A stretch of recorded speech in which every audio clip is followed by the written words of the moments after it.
আমার ভাইরা, আমার বন্ধুগণ, আমার বাংলাদেশের আপনারা জানেন আল্লামা সাঈদীর কথা আপনারা শুনেছেন না?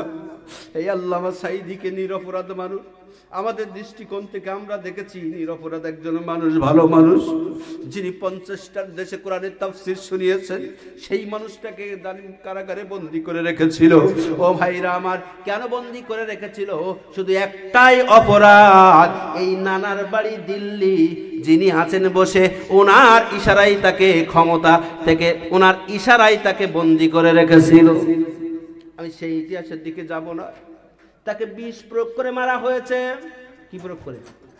বিষ প্রয়োগ করে মারা হয়েছে। ইতিহাস একদিন সামনে আসবে, ইনশাআল্লাহ জানতে পারবেন। ওই আল্লামা সাঈদীর বাস্তব একটা ঘটনা আমি বলতে চাই, শুনবেন? হ্যাঁ, বাস্তব ঘটনা আমি বলতে চাই। যেদিন মারা গেল, মারা যাওয়ার পরে আমার একটা চেম্বার আছে, আমি একটু ডাক্তারি করি। চেম্বারে আমি বসে আছি, হঠাৎ করে আমি শুনতে পেলাম আল্লামা সাঈদী আর নাই। শোনা মাত্র এই বুকটা যেন খা খা করে উঠলো। আরে আল্লামা সাঈদী নাই, আমি বিশ্বাস করতে পারছি না। আমি ফোন দিলাম বগুড়াতে, দেওয়ার পরে জিজ্ঞাসা করলাম, ভাই আল্লামা সাঈদী কি নাই? তিনি বললেন, না, আল্লামা সাঈদী আমাদের মাঝ থেকে বিদায় হয়ে চলে গিয়েছে। আল্লামা সাঈদী চলে গেছে, এই কথা শোনার সাথে সাথে আমি আমার চেম্বারটা বন্ধ করে ফেললাম। বন্ধ করার পরে আমি চিন্তা করতেছি, আল্লাহ আল্লাহ, আমি এখন কিভাবে জানাজায় যাব? জানাজাটা কোথায় হবে? ঢাকাতে হবে না খুলনাতে হবে না তার পিরোজপুরে হবে? আমার ভাইয়ের, আমার বন্ধুগণ, আমার চিন্তা করতে করতে সকালবেলা ফজরের নামাজ পড়েছি। হঠাৎ করে ফোনে মেসেজ এসেছে, ভাইজান আপনি চলে আসেন, খুলনাতে হবে না তার পিরোজপুরের বাড়িতেই জানাজা হবে। আমি আর দেরি করলাম না, আমি তৈরি হয়ে গেলাম। তৈরি হয়ে দ্রুত চলে গেলাম। এক পর্যায়ে যেতে যেতে আমরা একটা গাড়িতে 18 জন মতো চলে গেলাম। যাওয়ার পরে আমাদের বাগেরহাট থেকে শুরু করে পিরোজপুর পর্যন্ত যত গাড়ি গিয়েছে, ওই জালিম সরকার তার লোকেরা প্রত্যেকটা গাড়ি ভাঙচুর করেছে আর মানুষদেরকে মেরেছে আর মোবাইল ফোন কেড়ে নিয়েছে। আমরা তার আগে চলে গিয়েছি। প্রথম জামাত হয়ে গিয়েছে, জানাজার জামাত, দ্বিতীয় জানাজা হবে। গাড়ি ওরম জায়গায়, লাশের গাড়ি রেখেছে, আমি এমন জায়গায় আমি দাঁড়িয়ে আছি। ময়দানে পানি থাকার কারণে কাদা। একজন লোক জুতা মেরেছে, পুলিশ ঢুকতে দিচ্ছে না বলে জুতা মেরেছে। জুতা মারার কারণে লোকজন তাকে তাড়া করে গণপিটন দিয়েছে, জুতা কেন মারলি? আমি কাঁদতেছি আর বলতেছি, আল্লাহ তোরা আল্লামা সাঈদীর গাড়িতে, লাশের গাড়িতে তোরা জুতা মারিস না, তোর অসম্মান তাকে করিস না। আবার ভাই, আমার বন্ধুগণ, আবার এবার মুহূর্তের ভিতরে আমি দেখলাম ময়দানের ভিতরে মানুষ সব অজ্ঞান হয়ে যাচ্ছে, স্ট্রাক করতেছে, সব বাইরে নিয়ে যাচ্ছে, হাসপাতালে ভর্তি করতেছে। আল্লাহর কাছে, আল্লাহ এত গরম তো কোনোদিন দেখা যায় না। সঙ্গে সঙ্গে মুহূর্তের ভিতরে আল্লাহ তাআলা পানি দিলেন, পানি দিয়ে জমিনটাকে ঠান্ডা করে দিলেন। জমিনটা ঠান্ডা হয়ে গেল, আমি পানিতে ভিজতেছি। এমন সময় আল্লাহর কাছে বলছি, আল্লাহ জীবনের স্বপ্ন ছিল মুফাসসির কোরআন আল্লামার সাথে একই মঞ্চে কোরআনের কথা বলবো। যার তাফসির শুনে আজকে তাফসির কারক হয়েছি, যার তাফসির পড়ে তাফসির কারক হয়েছি। আল্লাহ কত স্বপ্ন ছিল একই মঞ্চে কথা বলবো, কিন্তু কি হবে না আমি জানি মালিক, শেষবারের মতো কি তার মুখটাকে দেখতে পাবো না। এইভাবে দোয়া করলাম, সঙ্গে সঙ্গে আল্লাহ পাক দোয়া কবুল করে নিলেন। পানি মাথায়, আমার হাতে ছিল রুমাল, হাজির রুমালটা আমি মাথায় কোমরে বাঁধলাম, বেঁধে এবার আমি আগাইতে লাগলাম। গাড়ির দরজা তো খোলে না। আমি সামনে যাওয়ার সাথে সাথে আমি দেখতে পেলাম সামনের দরজা খুলে দিয়েছে আল্লাহ পাক রব্বুল আলামিন, আমার কপাল খুলে দিয়েছে। আমি তার ডান চোয়ালে একটা চুমা দিলাম। চুমা দেওয়ার পরে এই ডান হাত দিয়ে তার বুকে হাত দিলাম, আর আমি মুখটার দিকে তাকায় দেখলাম, আহারে জীবনে কত লাশ দেখেছি, মনে হচ্ছে এখন কেবলমাত্র মেকআপ ঘর থেকে মেকআপ করে এনেছে, এত দেহে নূর চমকাচ্ছে। আমার ভাইয়েরা, শুধু তাই নয়, যে লাশের গাড়িতে তুলেছিল, তোলার সাথে সাথে ওইখান থেকে এই পর্যন্ত নিয়ে আসতে পারেনি, গাড়ি অ্যাক্সিডেন্ট করেছে। গাড়িতে আবার গাড়ি পরিবর্তন করে আলাদা গাড়িতে নিয়েছে। এই ভারতবর্ষের মুর্শিদাবাদ জেলার হরিহরপাড়া থানার অন্তর্গত আপনারা যদি মুসলমানের আওয়াজ এত নিম্ন হয়, ছোট হয়, তাহলে বাতিল শক্তিরা মুসলমানদেরকে পায়ের তলে রাখবে। আপনারা কি বাতিল যারা, বিরোধী যারা, ইসলাম বিরোধী যারা, তাদের পায়ের তলে থাকতে চান? যুগে যুগে যারাই জিহাদ করেছেন, যুদ্ধ করে বিজয় এনেছেন ইসলামে, তাদের অস্ত্র ছিল না, তাদের অ্যাটম বোম ছিল না, তাদের বিমান ছিল না। তারা শুধুমাত্র ঈমানের বলে বলিয়ান হওয়ার কারণে সর্ব অবস্থায় যুদ্ধ করে বিজয় এনেছেন। আপনি আমি চাই আমাদেরকেও ঈমানের বলে বলিয়ান হতে, চাই কি চাই না? যদি চান, আমি এসেছি সুদূর কোন জায়গা থেকে জানেন তো? আমি মুসাফির। আল্লাহ পাক রব্বুল আলামিন বলেছেন যে 4 জন ব্যক্তির দোয়া আল্লাহ পাক ফিরিয়ে দেন না। তার ভিতরে অন্যতম একজন ব্যক্তি, তিনি হলেন মুসাফির। তিনি কে? জোরে বলেন কে? মুসাফির। আমি মুসাফির, আমি যতই পাপী হই না কেন, মুসাফির হালাতে কোন ব্যক্তি যদি দোয়া করেন, সে দোয়া ফিরিয়ে দেন না কে? জোরে বলেন কে? আজকে দোয়া হবে আপনাদের জন্য, যার যা চাওয়ার আছে চাইবেন, ফিরিয়ে দিবেন না কে? এখন আসেন, মুসাফিরকে অপমান করতে চান আপনারা? আপনাদের বাড়িতে মেহমান আসলে কি দূর দূর করে তাড়িয়ে দেন? হ্যাঁ, তাহলে মেহমানদের যত্ন নেন কি নেন না? যদি যত্ন নিয়ে থাকেন, বোঝা যাবে। এখন পেছনের ভাইরা যারা আছে, আপনারা সামনে খালি জায়গা পূর্ণ করে বসেন, দেখি মেহমানের আপনারা অপমান করেন কিনা। কথা কাজে যাদের মিল থাকবে না, তারা হলো টাটকা মুনাফিক। কি বলেছি? জোরে বলেন কি? টাটকা মুনাফিক। আসেন, তবে আবার কেউ যেন চলে যেন না বিড়ি খাওয়ার নিশায়, দ্রুত চলে আসেন। আমি আলোচনা শুরু করব, কারণ ডিসিপ্লিন আছে। নবীজি সাল্লাল্লাহু আলাইহি সাল্লাম বলেছেন যে যেখানে কোরআন এবং হাদিসের আলোচনা হয়, ওই জায়গাটা হলো জান্নাতের বাগান। সুবহানাল্লাহ। এখন জান্নাতের বাগান এলোমেলো থাকবে? জোরে বলে, এলোমেলো থাকলে হবে না। এজন্য এই ফাঁকা জায়গাগুলো একটু পুরা করে বসেন, মানুষজন অনেক কম। সুবহানাল্লাহ, আলহামদুলিল্লাহ, লা ইলাহা ইল্লাল্লাহ। জিকির করতে করতে আগায় আগায় বসি ভাই। ওই সাইটের ভাই কটা বলছে, হুজুর যতই বলো বলো, আমরা উঠবো না।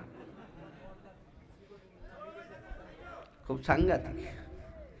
মানে বাড়ি থেকে বলে আসছে, বিবি তুমি টেনশন করো না, ও বাঙ্গা হুজুর যত যাই বলুক, কণ্ঠ নষ্ট করব না। এমনটি নাকি? আসেন, আমি কোরআন থেকে কিছু কথা বলবো মুক্তাসার।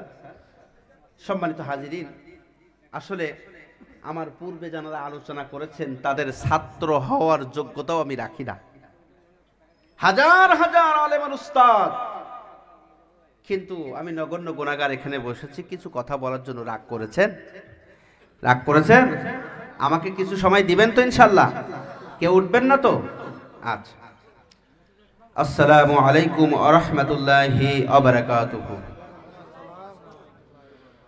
নাহমাদুহু ওয়া নাস্তাঈনুহু ওয়া নাস্তাগফিরুহু ওয়া নাউযু বিল্লাহি মিন শুরুরি আনফুসিনা ওয়া মিন সাইয়্যাতি আ'মালিনা। من يهده الله فلا مضل له ومن يضلله فلا هادي له ونشهد أن لا إله إلا الله وحده لا شريك له وأشهد أن سيدنا وسندنا وحبيبنا وطبيبنا رحنا محمد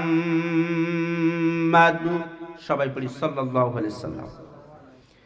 الذي أرسله بالحق بشيرا ونذيرا وداعيا إلى الله بإذنه وسراجا وقمرا منيرا فقد قال الله تعالى في كلامه المجيد وفرقانه الحميد জবান খুলে আমার সাথে পড়ে নেন ফাউযু বিল্লাহি মিনাশ শাইতানির রাজীম বিসমিল্লাহির রাহমানির রহিম وقضى ربك ألا تعبدوا إلا إياه وبالوالدين إحسانا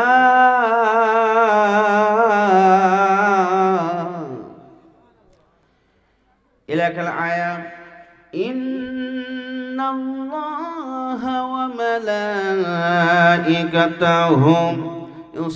يصلون على النبي يا أيها الذين آمنوا صلوا عليه وسلموا تسليما اللهم صل على محبة الشريف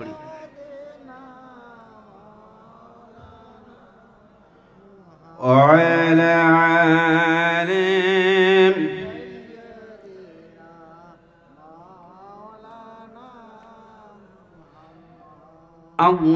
اللهم صل على سيدنا مولانا محمد وعلى آل سيدنا حبيبنا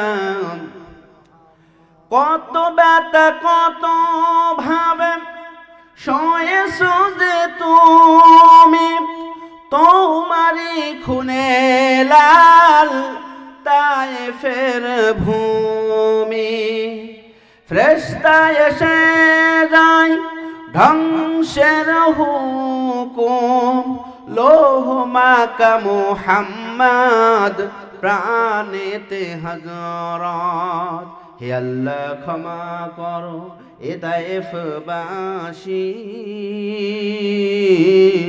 ওরা তো বুঝিনি আমি যে মুহাম্মদ হৃদয়ে মুহাম্মদ আল্লাহুম্মা সাল্লি আলা সাইয়্যিদিনা মাওলানা মুহাম্মদ ওয়া আলা আলিহি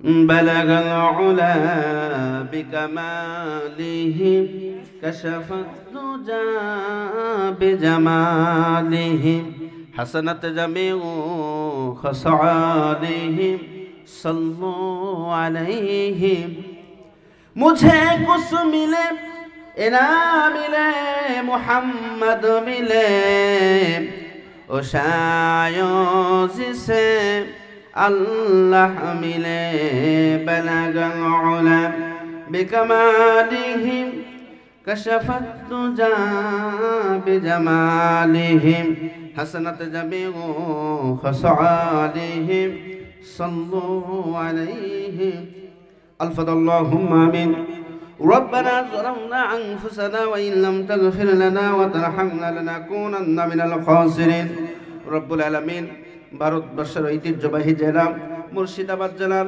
হরিহরপাড়া থানার অন্তর্গত রামপাড়া ভান্ডারদহ ইসলামিয়া দারুল উলুম মাদ্রাসার উন্নতি কল্পে রব্বুল আলামিন 11তম আজিমুশান সালানা জলসার রব্বুল আলামিন তোমার কিছু সংখ্যক নেককার বান্দা এবং বান্দীদেরকে নিয়ে কয়েকটুকু দুরূদ সালাম পড়েছি নবীজির প্রতি মেহেরবানি করে 5000 মাইল দূরে শুয়ে থাকা সোনার মদিনায় নবীজির রওজা মুবারকে তুমি পৌঁছে দিয়ে দাও তাম পৃথিবীর মাটির নিচে যত মুমিন মুমিনাত মুসলিম মুসলিমাত ঘুমিয়ে গেছে রব্বুল আলামিন তাদের প্রত্যেকের কবর আযাব মাফ করে দিয়া কবরগুলোকে রিয়াজুল জান্নাহ বানিয়ে দাও।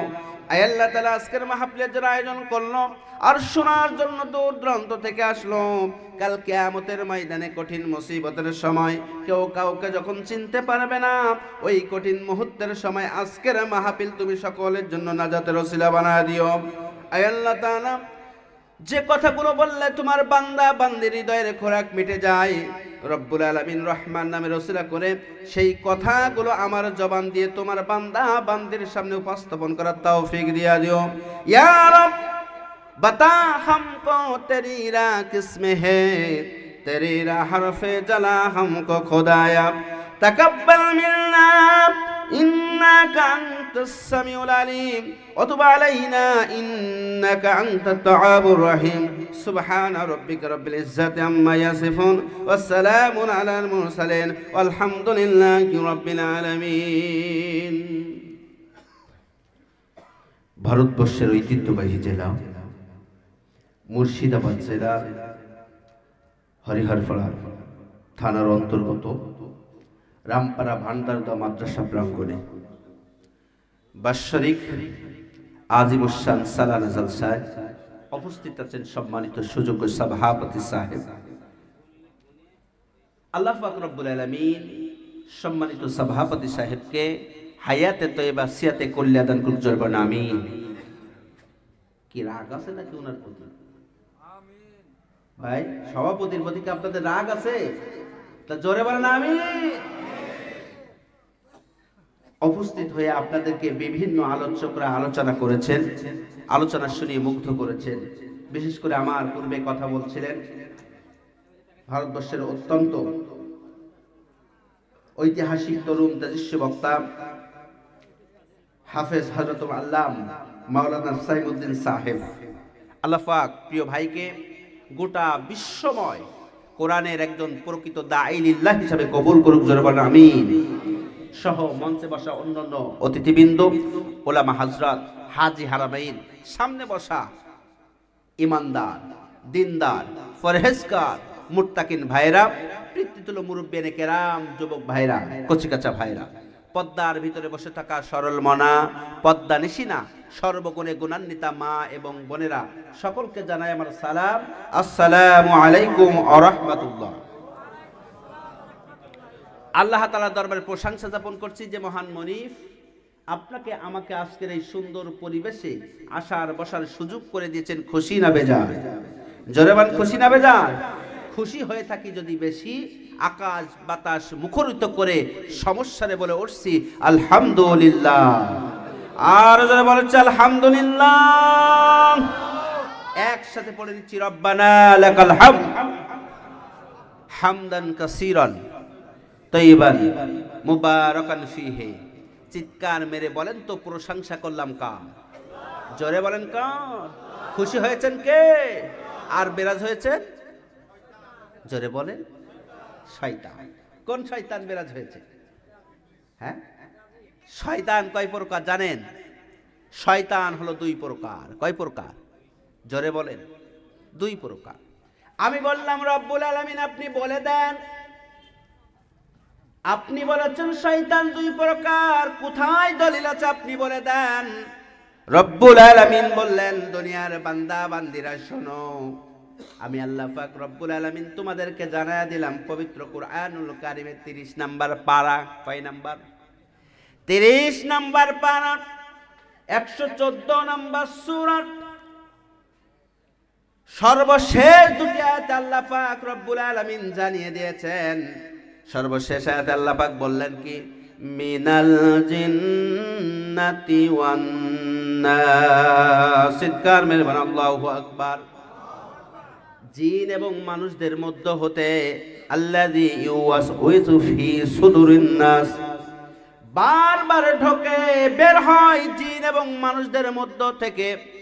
এরা হলো শয়তান। কারণ একটা শয়তান আছে তাদেরকে দেখা যায় না, আর একটা শয়তান আছে তাদেরকে দেখা যায়। যেটা দেখা যায় না তার নাম কি? আর যেটা দেখা যায় সেটা কি? জোরে বলে। আপনি বলবেন হুজুর মানুষ আবার বড় শয়তান, মানুষ আবার শয়তান হলো কেমনে? আমি বোঝানোর জন্য নিয়ে যাই মানুষ শয়তান কেমন শয়তান। কিতাবের ভিতরে এসেছে ইবলিস শয়তানের থেকেও বড় শয়তান হলো মানুষ শয়তান। আপনি বলবেন হুজুর দলিল দেন। দলিল দেব আপনাদের সামনে আমার ভাইরা, আমার সম্মানিত মুহতারাম। কে দিয়ে বোঝায়? সম্মানিত মুহতারাম একটা ভালো চাকরি করেন, এই চাকরিটা করলে তিনি অনেক টাকা মানি পান। আমার কথা কি বুঝতে সমস্যা? উনি অনেক টাকা মানি পান, এই টাকা দিয়া সংসার পরিচালনা করার পরে কিছু অর্থ সঞ্চয় হয়েছে, এই অর্থ দিয়া তিনি একটু জমিন ক্রয় করবেন, জমি কিনবেন। পাশের বাড়ি ভাবির কাছে গিয়েছে, ও ভাবি, ভাইজান কোথায়? আমি একটু ভাইয়ের কাছে আসছিলাম। ভাবি বললেন, ভাই তো বাড়ি নাই, কেন এসেছো? বলে আমি জমি কিনবো। ভাই শুনছি জমি বিক্রয় করবে। হ্যাঁ বিক্রয় করবে। ভাবি জিজ্ঞাসা করলো, জমি কিনবে, ঠিক আছে, জমি কার নামে দিবে? তখন ভাইজান বলল, আমি আমার আব্বার নামে, আব্বা যেহেতু বেঁচে আছেন, আব্বা জানের নামে আমি জমিটা দিয়া দিব। এই কথা বলে তিনি চলে গেলেন। রাত যখন গভীর হয়েছে, সম্মানিত মুহতারাম বাড়ি এসেছে। বাড়ি আসার পরে তিনি দরজায় নক করতেছেন এভাবে, কিন্তু কোনো আওয়াজ নাই, দরজা খোলে না।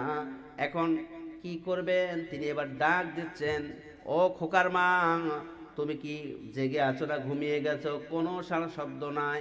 এবার তিনি একটু রাগ করে বললেন, কি বাড়িতে সবাই কি মারা গেছে? এই কথা বলার পরে দরজা খুলে গেল। দরজা খোলার পরে স্ত্রীর মুখের দিকে তাকিয়ে দেখে আকাশের সমস্ত কালো মেঘগুলো যেন স্ত্রীর মুখে জমা পড়েছে। স্ত্রীর কাছে জিজ্ঞাসা করছে, স্ত্রী তোমার কি হয়েছে? কি আর হবে? কি এবারে কথা বলে কেন?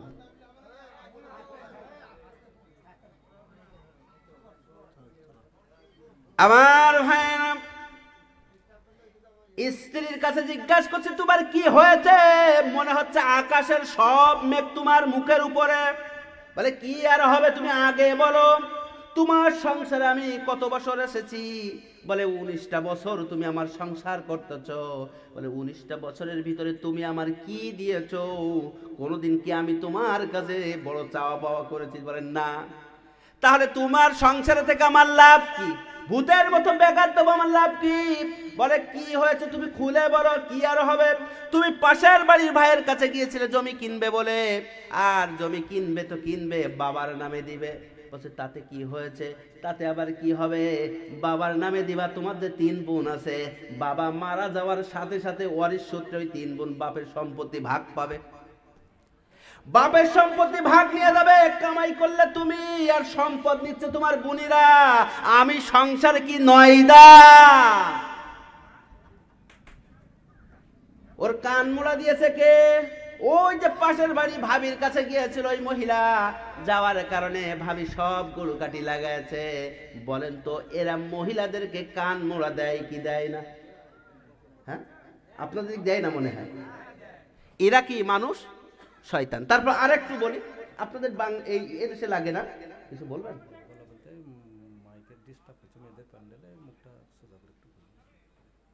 ডবলিং দিছে তো আমার ভাইয়েরা। যে কথা বলতেছিলাম, তাহলে মহিলার কান মোড়া দিয়েছে, এই জন্য মানুষ শয়তানি শুরু করে দিয়েছে। আমাদের বাংলাদেশে প্রত্যেকটা মাহফিলে পারমিশন নেওয়া লাগে। পারমিশন নেওয়ার পরেও মঞ্চে বক্তাদের উঠতে দেয় না। অনেক মাহফিল আছে পুলিশ ঘেরোয়া করেছে। আমার ভাই, আমার বন্ধুগণ, আপনাদের পারমিশন নেওয়া লাগে কিনা আমি জানি না। এই কোরআনের জলসাগুলোতে, তাফসির মাহফিলগুলোতে, ইসলামী জলসাগুলোতে বাধা দেয়, পারমিশন নেওয়া লাগে। পারমিশন ছাড়া মাহফিল হয় না। এই যে বাধা দেয়, এরা হলো প্রকাশ্য শয়তান। এবার আছেন প্রকাশ্য শয়তান। আর ওই শয়তান বুঝলাম, আপনি তেলাওয়াত করতেছেন, আউযু বিল্লাহি মিনাশ শাইতানির রাজিম।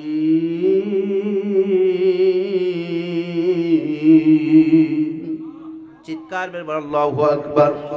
কোরআনের আয়াত শুনলে আল্লাহু আকবার বলতে হয়। আউযু বাবে নাসারা ইয়ানসুরু, আউযু শব্দের শাব্দিক অর্থ হলো আশ্রয় কামনা করতেছি, সাহায্য প্রার্থনা করতেছি। বিল্লাহ কার কাছে? মিনাশ শাইতানির রাজিম, শয়তানের কুমন্ত্রণা হতে, ধোঁকা হতে আমরা কার কাছে সাহায্য চাইলাম? আল্লাহর কাছে। আল্লাহ সাহায্য করবেন কি করবেন না? করবেন। আমার ভাইয়ের, আমার বন্ধুগণ, আমার আল্লাহ পাক সাহায্য করবেন, তিনি ওয়াদা করেছেন। আল্লাহ পাক রব্বুল আলামিন সাহায্য করবেন, ওয়াদা করেছেন। পবিত্র কুরআনুল কারীমের সূরা সফফাতের 37 নম্বর সূরা সফফাতের 4 নম্বর আয়াতে ইন ওয়াহিফুজাম মিন কুল্লি শাইতানিম মারিদ, চিৎকার মেরে বলুন আল্লাহু আকবার। আল্লাহ পাক বললেন, শোনো, প্রত্যেক বিদ্রোহী আত্মা, বিদ্রোহী শয়তান থেকে আমি তোমাদেরকে হেফাজত করব। কথাকার জোরে বলেন। তাহলে আল্লাহ আমাদেরকে হেফাজত করবেন। এখন ভাইরা আমার, বন্ধুগণ আমার, শয়তান হলো দুই প্রকার। আপনি তেলাওয়াত করতেছেন, কি তেলাওয়াত করার সময় ওই আজাজিল শয়তানের কাছ থেকে পানাহাত চাইতেছেন। আপনি যে কাজ করেন না কেন, আজাজিল শয়তানের কাছ থেকে, জিন শয়তানের কাছ থেকে, ওই শয়তানের কাছ থেকে আপনি পানাহাত চাইতেছেন, কিন্তু মানুষ শয়তানের কাছ থেকে তো আপনি পানাহাত চাইতে পাচ্ছেন না। এখন আমার ভাইরা, আমার বন্ধুগণ আমার, যারা দিনের ভোট্টাটে করে, যারা সমাজের হক ফাঁকি দেয়, ভাইয়ের সম্পদ আত্মসাৎ করে, বিনা অন্যায়তে কাউকে হত্যা করে, সমাজের ভিতরে অশান্তি সৃষ্টি করে, এই যে অপরাধমূলক কাজ যারা করে, আমার ভাইরা, এই যে মানুষ নামক শয়তান, আপনি নামাজ পড়বেন, রোজা রাখবেন, হজ করবেন, যাকাত দেবেন, আবার ওই মানুষ নামক শয়তান যারা অপকর্ম করবে, ওদের পেছনে ইক্তেদা করবেন।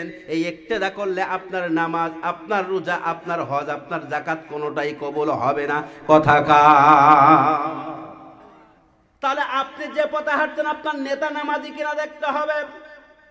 আপনি যে পথে যাচ্ছেন, আপনার নেতা, আপনার রাস্তা সঠিক কিনা এটা দেখা লাগবে।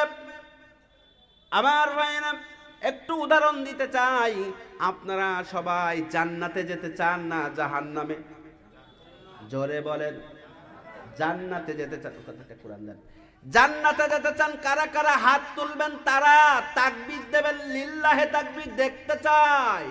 জান্নাতে যেতে চান কারা? তারা হাত তোলেন তো, তারা লিল্লাহে তাকবীর। পাশে দেখেন কিরা হাত তুলছে না, হাত একদম কুল করে দেবেন।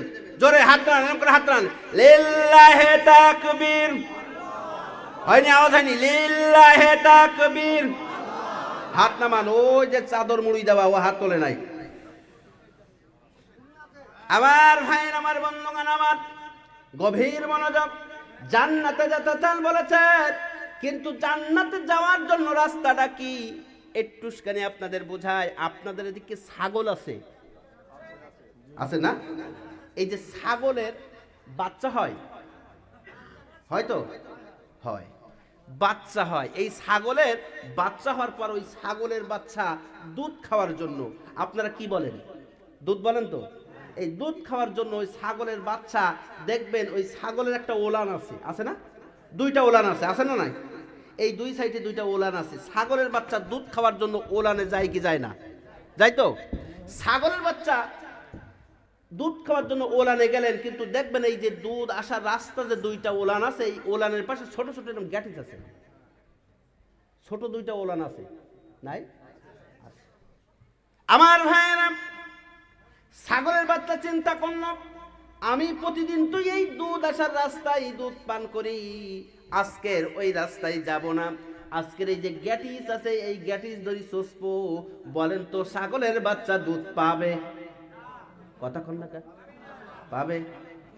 আমার ভাইরা, ছাগলের বাচ্চা যেমন দুধ আসার রাস্তা বাদ দিয়া যেমন যদি গ্যাটিস চষে দুধ পাবে না, আপনি আমি যদি এই কোরআন নামক গ্রন্থ থেকে দূরে সরে যাই, অন্য গ্রন্থ নিয়ে অন্য পথে যদি চলি, আপনি আমি কোনোদিন জান্নাত পাবো না। আমার ভাইয়ের, আমার বন্ধুগণ আমার, আরেকটি উদাহরণ দিলেই বুঝতে পারবেন। আমার ভাইয়েরা, আপনাদের দিকে বিউটি পার্লার দেখেছেন? বিউটি পার্লার, হ্যাঁ বিউটি পার্লার দেখেছেন? আরে ভাই বিউটি পার্লার তো দেখেননি, বিউটি পার্লারের সাইনবোর্ড দেখেছেন। বিউটি পার্লারে গেছেন আপনারা? যাই তো লেডিসরা বলছেন বিউটি পার্লার দেখেছে, আসলে বিউটি পার্লারের সাইড দেখেছেন, সাইনবোর্ড দেখেছেন, কিন্তু ওর ভেতরে পুরুষে ঢোকা যাবে? আমি বললাম রব্বুল আলামিন মহিলারা বিউটি পার্লারে যায়, যাওয়ার পরে বিউটি পার্লারে গিয়ে দেখেন কালো মুখ কালো দেহ পরিষ্কার হয়ে যাচ্ছে। আল্লাহ তুমি কি এমন কোন বিউটি পার্লার দেওনি যে বিউটি পার্লারে তোমার বান্দা বান্দি ঢুকলে, তোমার বান্দা বান্দি গেলে পরিষ্কার হয়ে যাবে? আল্লাহ পাক ডাক দিয়ে বলছেন, ও আমার বান্দারা, আমি ১,৫০০ বছর আগে বিউটি পার্লার দিয়েছি। চিৎকার করে আল্লাহু আকবার। আমি বললাম রব্বুল আলামিন ১,৫০০ বছর আগে আপনি বিউটি পার্লার দিয়েছেন, কোন বিউটি পার্লার? রব্বুল আলামিন বলতেছে, শোনো বিউটি পার্লার দিয়েছি ১,৫০০ বছর আগে, এই কুরআনুল কারীম নামক বিউটি পার্লার। আমি বললাম রব্বুল আলামিন আপনি একটু বুঝিয়ে বলেন। রব্বুল আলামিন বললেন, শোনো দুনিয়ার বিউটি পার্লারে ঢুকলে তার বাহ্যিক চেহারা সৌন্দর্য বৃদ্ধি পায়, তার বাহিরের চেহারা পরিষ্কার হয়ে যায়, কিন্তু কুরআন নামক গ্রন্থ, এই কুরআন নামক বিউটি পার্লারে যদি কেউ একবার ঢোকে তার অন্তর পরিষ্কার হয়ে যাবে আর বাহ্যিক চেহারা নূরে ভরপুর হয়ে যাবে।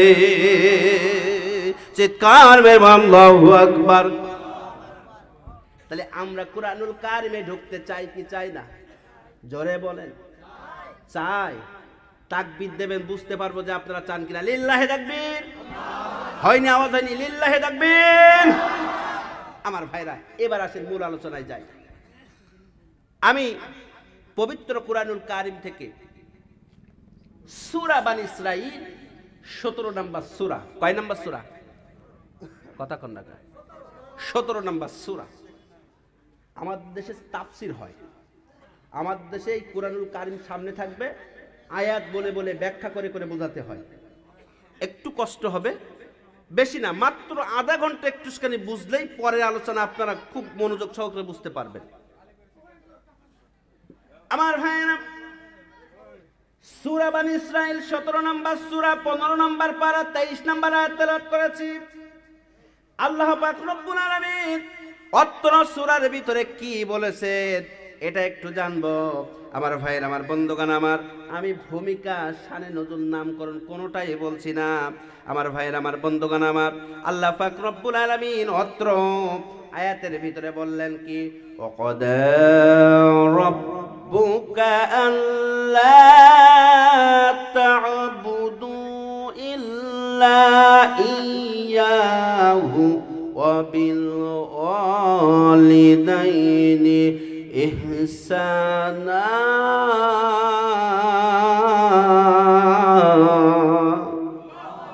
কথাকার ওয়া মানে এবং ওয়াদা রব্বুকা, তোমার রব ঘোষণা করে দিয়েছে।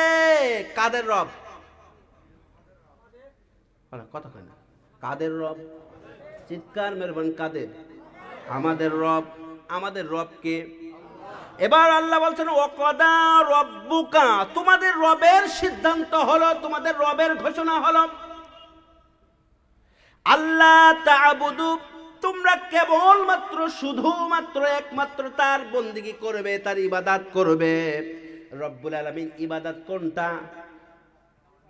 হ্যাঁ, ইবাদত। আমি একটু ইবাদত বোঝানোর জন্য নিয়ে যাই, কারণ ব্যাখ্যা করে বলতে হবে তো, এই জন্য।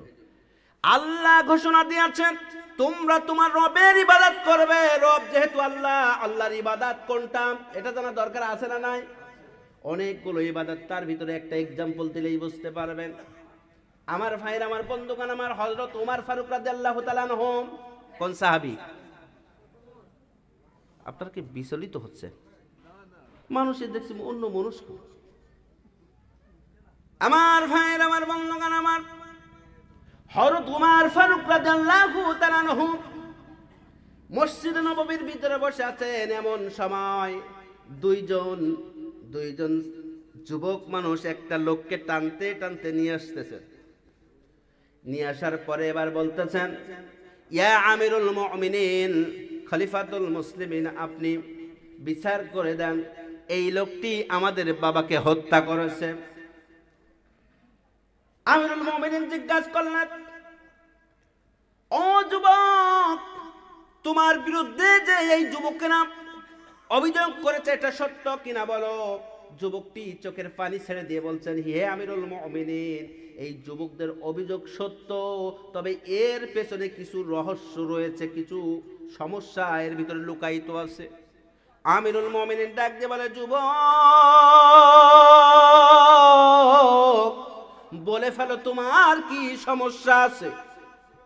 যুবক ডাক দিয়ে বলে, হে আমিরুল মুমিনিন, আমার সমস্যাটা হলো, আপনি শোনেন, আমি একজন দিনমজুরি খাটা একজন কর্মী, দিনমজুরি খাটা একজন কর্মকার, আমি একজন কৃষক। আমি বাসা থেকে প্রতিদিন সকালে বের হয়ে যাই কর্মের জন্য, কর্ম করতে বের হলাম। এ ভাই ওঠেন, কে পিশাব লাগছে? যাদের হিসু লাগছে চলে যাবেন, আর আসবেন না। 2 ঘন্টা বসতে পারে না, শুধু হিসু লাগে। এ তো বউ হবে না, ওর বলবে ডায়াবেটিস, ওর বউ থাকবে। এ কথা কর না, কে ও যাচ্ছে বিড়ি খাতে। আমার ভাইয়ের, আমার বন্ধুগণ, আমার যে কথা বলতেছিলাম, যুবকটি ডাক দিয়ে বললেন, আমিরুল মুমিনিন, আমি গরিব মানুষ, প্রতিদিন কর্মের সন্ধানে বের হয়ে যাই, কর্ম শেষ করে বাড়ি ফিরতেছিলাম। বাড়ি ফেরার পথে আমি ক্লান্ত হয়ে গেছি, তাই আমার উষ্টিটা রেখে আমি একটি গাছের তলায় ছায়ায় বসেছিলাম। হঠাৎ কখন যেন ঘুমিয়ে পড়েছিলাম। ইয়া আমিরুল মুমিনিন, খলিফাতুল মুসলিমিন, ঘুম থেকে উঠে দেখি আমার সেই উষ্টিটা, আমার প্রাণীটা, আমার বাহনটা আমার কাছে নয়। আমি বাহনটা খুঁজতে লাগলাম। বাহনটা খুঁজতে খুঁজতে গিয়ে দেখি ইনার বাবাদের ক্ষেতের ভিতরে, ইনার বাবার ক্ষেতের খেজুর বাগানের ভিতরে আছেন। কিন্তু বাহনটি ছিল ঠিকই, বাহনটি জিন্দা ছিল না, মৃত ছিল। পাশে ছিল এই যুবকদ্বয়ের পিতা।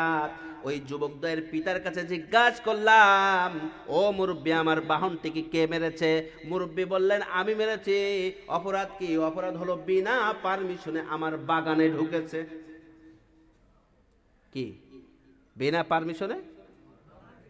আমাদের সমাজেও দেখবেন অমুকের বাড়ির মুরগি যদি একটু ঠ্যাঙের গুড়াতে ভেঙে দেয়, এক কথা কর না, কেন শুধু হিংসা। এবার বললেন, আমিরুল মুমিনিন, খলিফাতুল মুসলিমিন, আমি তখন লোকটার সাথে এক পর্যায়ে তর্কে জড়িয়ে গেলাম। তর্কে জড়িয়ে যাওয়ার পরে আমি তর্কে যখন জড়িয়ে গেলাম, একটা হাতে পাথর নিলাম। কি নিলাম? পাথর নিলাম। দেখবেন যখন মারামারি করতে যায়, শক্তি জানার একটু লাঠি নাই, দা নাই, তরোয়ার নাই, বন্দুক নাই, কথা কন না, কে নাই না? ওই লোকটি বলছে, আমি পাথর নিলাম একটা হাতে। একটি পাথর নেওয়া হাতে আমি আমার দেহের শক্তি সঞ্চয় করার জন্য পাথরটি যখন নিলাম, লোকটার সাথে তর্কে জড়িয়ে বললাম। তর্ক করতে করতে এক পর্যায়ে আমার হাতের পাথরটা এক পর্যায়ে তার মাথায় আঘাত আনে। আমি তাকে ইচ্ছা করে আঘাত করিনি। তর্ক করতে করতে এক পর্যায়ে হাতটা তার মাথায় লেগেছে। ওই পাথরের আঘাতটা লাগাই লোকটি মারা গিয়েছে। ইয়া আমিরুল মুমিনিন, খলিফাতুল মুসলিমিন, আপনি আমাকে মাফ করে দেন। আমার ইচ্ছা ছিল না লোকটাকে মারা, আমার ইচ্ছা ছিল না লোকটাকে মারা, আপনি আমাকে ক্ষমা করে দেন। তখন আমিরুল মুমিনিন বললেন, না না না, তোমার যে সমস্যা ছিল, যেহেতু বাহন তোমাকে হত্যা করে দিয়েছে, তুমি তার সন্তানদের কাছে বলতে পারতে বাহনটা দাও, অথচ তুমি না বলে যেহেতু হত্যা করেছো, এই হত্যার আইন হলো হত্যার বদলে হত্যা, অর্থাৎ তোমার আইন হয়ে গেল এখন মৃত্যুদণ্ড দেওয়া। আল্লাহু আকবার বলেন। ঘোষণা কি হবে? মৃত্যুদণ্ড হবে। পেছনের ভাইরা বলেন কি হবে?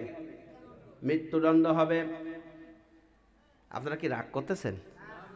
আমার পূর্বে যে ভাই আলোচনা করেছেন, ওনার পরে কি আর আমার আলোচনা শোভা পায়? এত সুন্দর আলোচনা তিনি করতেছিলেন, কলিজা জুড়িয়ে যাওয়ার মতো, গজলে গজলে মুখরিত। আপনাদেরকে ইনশাল্লাহ যদি সময় থাকে 5 কণ্ঠে আজান শোনাবো, 5 কণ্ঠে আজান শোনাবো। আমি কাবার ইমামের কণ্ঠে তেলাওয়াত শোনাবো, মক্কা মদিনার কণ্ঠে আজান। আর যদি সময় পাই আপনার বিভিন্ন কণ্ঠে তেলাওয়াত শোনাবো, মা বোনরা কিভাবে তেলাওয়াত করে, হাফেজরা কিভাবে করে, কারীরা কিভাবে করে, ইনশাআল্লাহ। যদি সময় পাই গীতা, রামায়ণ, মহাভারত থেকে আপনাদেরকে শ্লোক পড়ে শোনাবো, যদি আল্লাহ তৌফিক দেন। এখন কথা হচ্ছে, আপনারা যদি উটাউটি করেন, আমাকে দিয়েছেন শেষ রাতে, যতই ভালো কথা বলি না কেন এখন আর ভালো লাগবে না। লাগবে?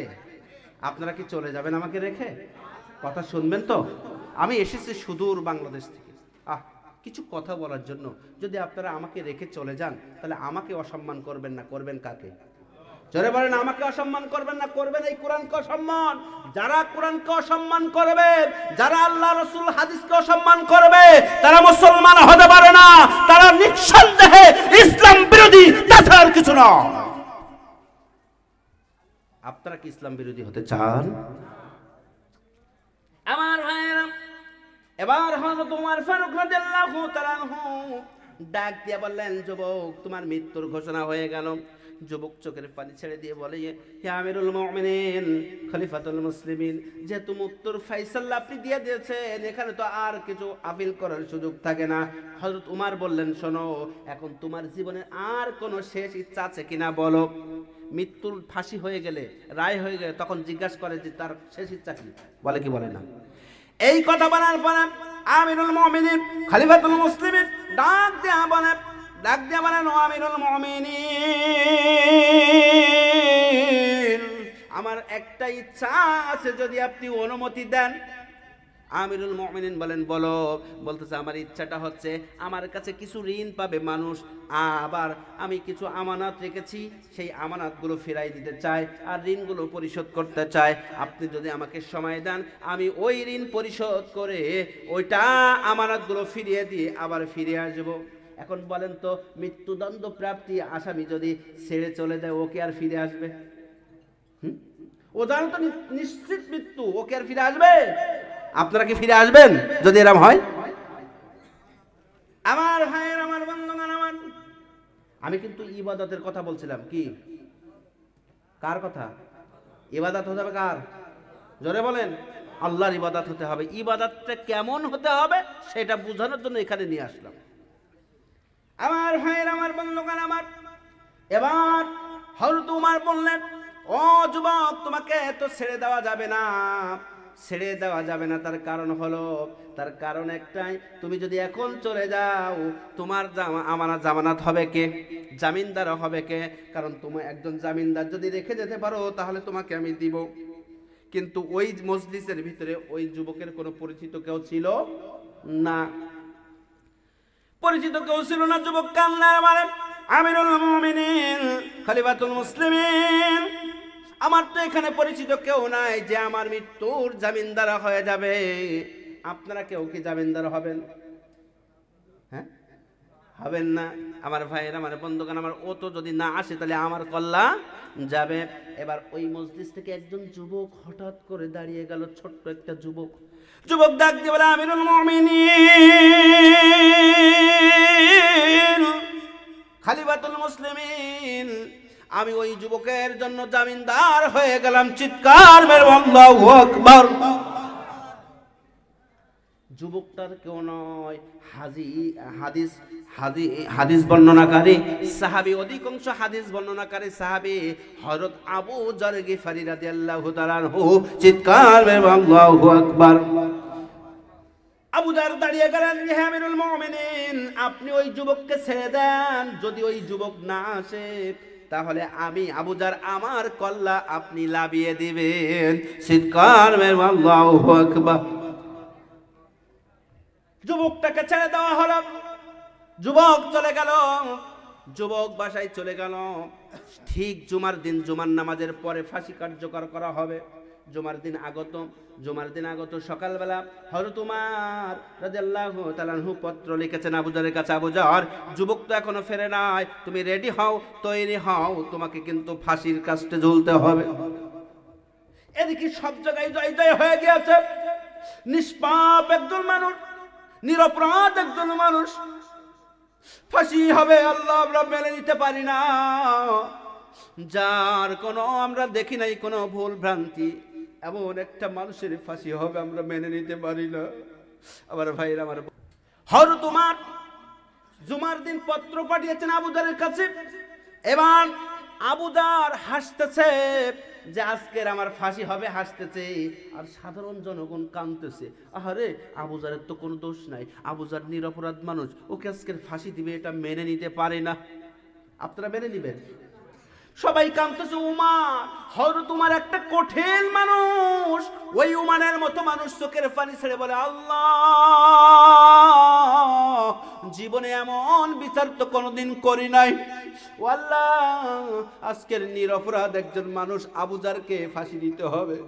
জাল্লাদ তৈরি হয়ে গেছেন, জাল্লাদ এক পা আগায় এক পা পিছায়। জাল্লাদ বলতেছে, আল্লাহ আমার জীবনে এত মানুষ হত্যা করেছি, আল্লাহ এরম মানুষ তো হত্যা করে নাই, আল্লাহ আমার মন চাচ্ছে না আমি হযরত আবু জারকে ফাঁসি দিই।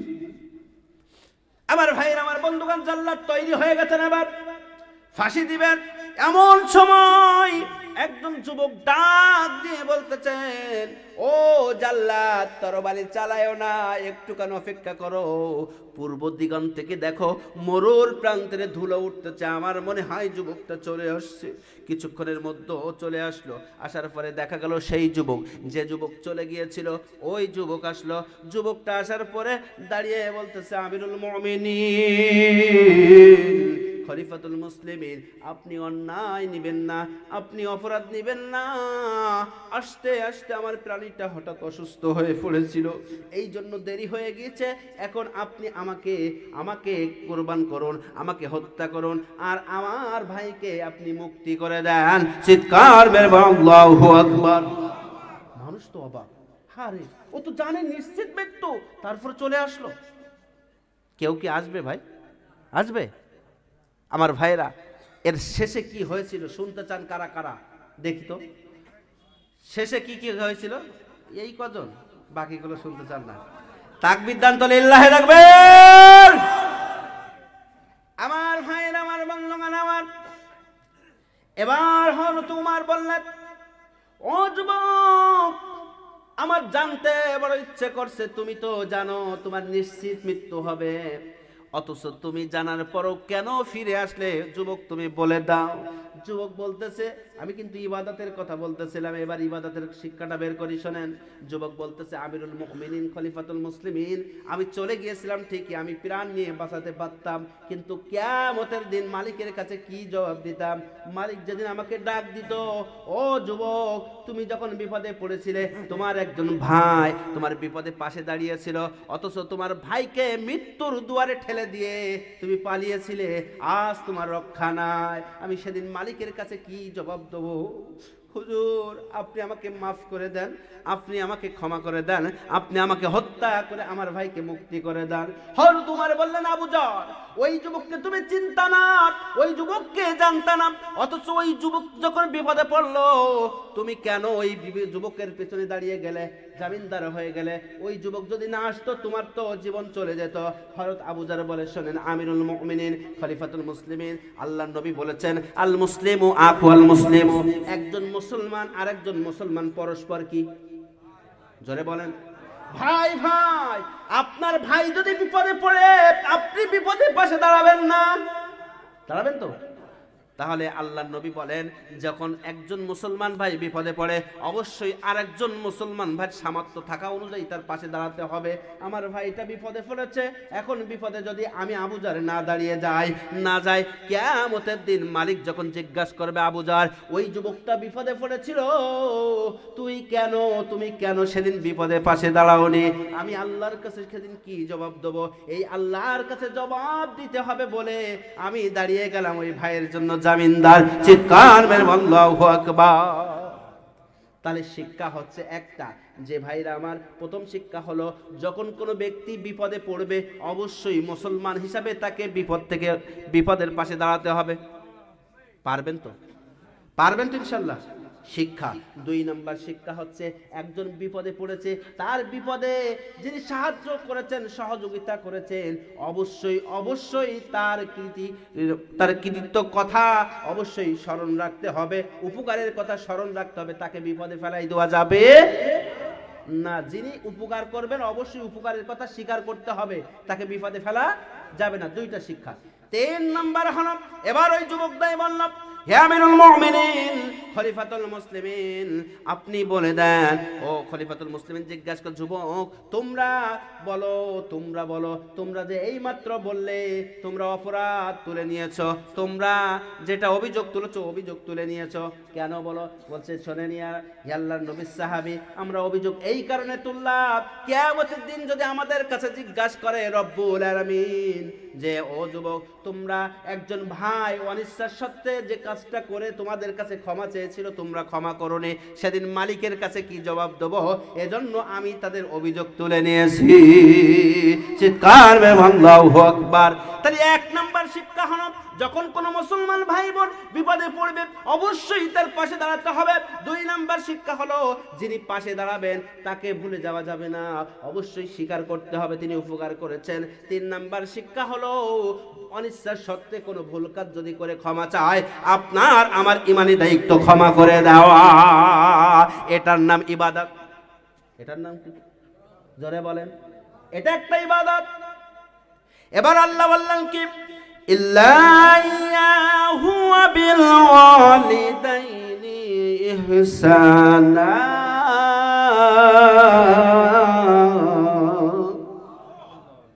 রাগ করতেছেন?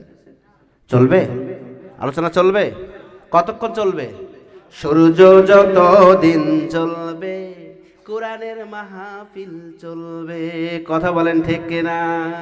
আমার ভাইয়ের, আমার বন্ধুগণ আমার, এবার আল্লাহ তাআলা বললেন কি, আমার ইবাদত বন্দেগী করার পরে যেটা করতে হবে, অদাকার ঘোষণাকার, আল্লাহর ইবাদত বন্দেগী করার পরে যেটা করতে হবে ঘোষণা হচ্ছে কি, তোমরা তোমাদের পিতা মাতার সাথে ইহসান করবে। গুরুত্বপূর্ণ কথা ভাইরা আমার। কাদের পিতা মাতা নেই হাত তোলেন তো? কাদের পিতা মাতা নেই হাত তোলেন? আশ্চর্য, অনেকের নেই, হাত নামান।